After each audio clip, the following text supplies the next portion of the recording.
কে দিল পিরিতের বেড়া লিচুর বাগানে। আব্বা, হ্যাঁ, পরিবেশটা সুন্দর না? খুব সুন্দর লাগছে কিন্তু আমার কাছে, তাই না? সুন্দরই তো।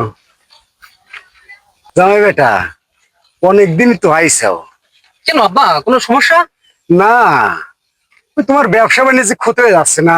ও এই বিষয়, আপনি তো সেই পুরাতন যুগের লোক, এই যুগের খোঁজ খবর তো আপনারা জানেন না।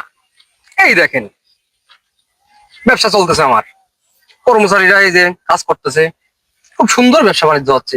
আমার কিসের ঠেলা, আমি ব্যবসা করতে যাব? আমি তো রিল্যাক্সে আছি।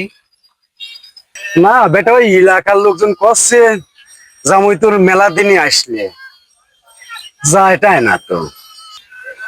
কে বলছে আব্বা এই কথা? তার সাথে দেখা করে দেন, আমি তার সাথে কথা বলবো। না বেটা, কোনো সমস্যা নাই।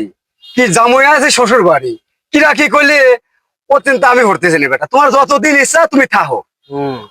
আইসাও তো 1-1.5 মাস। তোমার মা বাপের মুখটা একটু দেখতে মনে করে না তোমার? তোমার মা বাপের জন্য একটু পরান্ডাও পড়ে না? ঠিক বলছেন আব্বা, এটা কাজের কথা বলছেন। হ্যাঁ আব্বা, হ্যাঁ ভালো আছেন আপনি?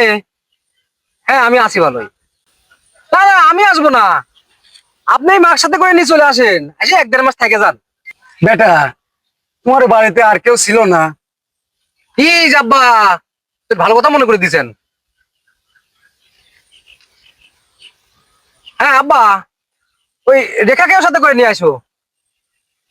ও স্কুল মিস্কুল ক্লাস ক্লাস হয় না, ওই দরকার নাই এখন আর।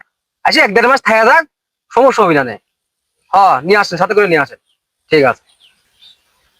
এই তো আব্বা, বলে দিয়েছি বাড়িতে আর কেউ নাই, সবাই আসতেছে। জামাই বেটা, তোমার বাড়ির আশেপাশে যত আত্মীয় স্বজন আছে সব নিয়ে আমার বাড়িতে ফিরে কও, একসাথে মিলেমিশে থাকবো না। আব্বা মনে হয় রাগ করছে, আসলে বেশি দিন হয়ে গেছে শ্বশুর বাড়ি, কোনো জামাই এতদিন শ্বশুর বাড়ি থাকে, কালকেই চলে যাবো বউলি।